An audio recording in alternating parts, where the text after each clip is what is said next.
नमस्कार विद्यार्थी मित्रांनो, सर्वज्ञ एज्युकेशन या यूट्यूब चॅनलवर तुम्हा सर्वांचे पुन्हा एकदा स्वागत आहे। या व्हिडिओमध्ये आपण जीएमसी भरती छत्रपती संभाजीनगर 2025 मध्ये विचारल्या जातील असे जीकेचे सर्व प्रश्नांचे विश्लेषण आपण या व्हिडिओमध्ये पाहणार आहोत।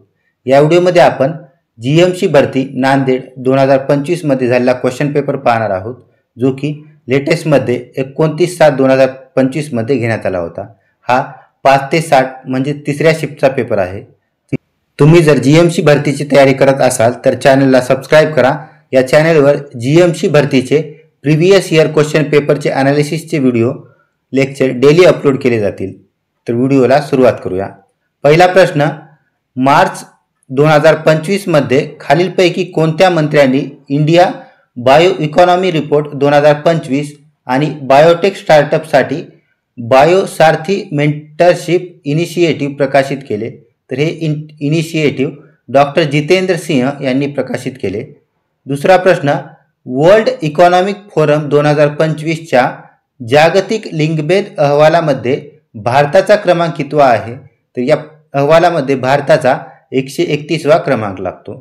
मार्च 2025 मध्ये प्रकाशित झालेले संजीव चोप्रा यांचे कोणते पुस्तक भारताच्या दुसऱ्या पंतप्रधानांचे चरित्र आहे? तर हे the great conciliator Lal Bahadur Shastri and transformation of India नावाचे पुस्तक आहे। त्यानंतर चौथा प्रश्न, 16 ते 28 एप्रिल 2025 दरम्यान आयोजित केलेला दष्टलिक 6 हा भारत आणि कोणत्या देशादरम्यानचा संयुक्त लष्करी सराव आहे? तर हा भारत आणि उझबेकिस्तान या दरम्यानचा संयुक्त लष्करी सराव आहे। पाचवा प्रश्न, एप्रिल 2025 मध्ये मंजूर झालेल्या भारताच्या 5व्या पिढीतील स्वदेशी स्टील्थ फायटर जेट प्रकल्पाचे नाव काय आहे? तर या प्रकल्पाचे नाव ॲडव्हान्स मीडियम कॉम्बॅट एअरक्राफ्ट असे आहे। सहावा प्रश्न, जानेवारी 2025 मध्ये खालीलपैकी कोणाला सामाजिक कार्यातील त्यांच्या आयुष्यभराच्या सेवेसाठी पद्मभूषण पुरस्काराने सन्मानित करण्यात आले? तर साध्वी ऋतंभरा यांना त्यांच्या सामाजिक कार्यासाठी सन्मानित करण्यात आले। सेक्शन 2 यामध्ये 6 प्रश्न आहेत। पहिला प्रश्न, महाराष्ट्र सरकारकडून हरित प्रमाणित इमारतींसाठी ग्रीन सर्टिफाईड बिल्डिंग काय प्रोत्साहन दिले जाते? त्यांना अतिरिक्त मजल्यावरील जागेचा निर्देशांक हे प्रोत्साहन दिले जाते। दुसरा प्रश्न, महाराष्ट्रातील सर्वात उंच शिखर कोणते? तर कळसुबाई हे महाराष्ट्रातील सर्वात उंच शिखर आहे आणि हे शिखर कोणत्या जिल्ह्यामध्ये आहे ते तुम्हाला कमेंट बॉक्समध्ये सांगायचं आहे। पुढचा प्रश्न पाहूया। तिसरा प्रश्न, महाराष्ट्रातील सर्वात मोठा औष्णिक वीज प्रकल्प कोणत्या ठिकाणी आहे? तर हा चंद्रपूर या ठिकाणी महाराष्ट्रातील सर्वात मोठा औष्णिक वीज प्रकल्प आहे।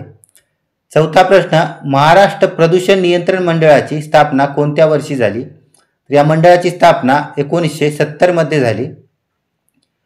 पाचवा प्रश्न, खालीलपैकी कोण महाराष्ट्रातील नव्हते? तर बिपिनचंद्र पाल हे महाराष्ट्रातील नाही आहेत। महादेव गोविंद रानडे, गोपाल कृष्ण गोखले आणि बाळ गंगाधर टिळक हे तिन्ही समाजसुधारक महाराष्ट्रातील आहेत। सहावा प्रश्न, या वर्षी दख्यानेत बहमनी सल्तनतची स्थापना झाली? तर 1347 मध्ये दख्यानमध्ये बहमनी सल्तनतची स्थापना झाली। सेक्शन 3 यामध्ये पुन्हा 6 क्वेश्चन आहेत। पहिला प्रश्न, मुझफ्फरपूर बॉम्बस्फोटाची घटना कोणत्या वर्षी घडली? तर ही घटना 1908 मध्ये घडली होती। दुसरा प्रश्न, बॉम्बे प्रांतिक महानगरपालिका कायदा कोणत्या वर्षी मंजूर झाला? तर हा कायदा 1949 मध्ये मंजूर झाला। तिसरा प्रश्न, पुण्याजवळील कार्ले आणि भाजे लेणी डॅड्याशी संबंधित आहेत? तर हे बौद्ध धर्माशी संबंधित लेणी आहेत।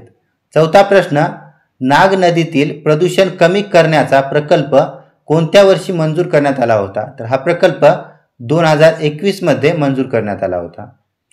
पाचवा प्रश्न, नागपूर येथील मिहान म्हणून ओळखले जाणारे मल्टी मॉडल आंतरराष्ट्रीय कार्गो हब आणि विमानतळाचे विकास काम कोणत्या वर्षी सुरू झाले? तर हे विकास काम 2005 या वर्षी सुरू झाले।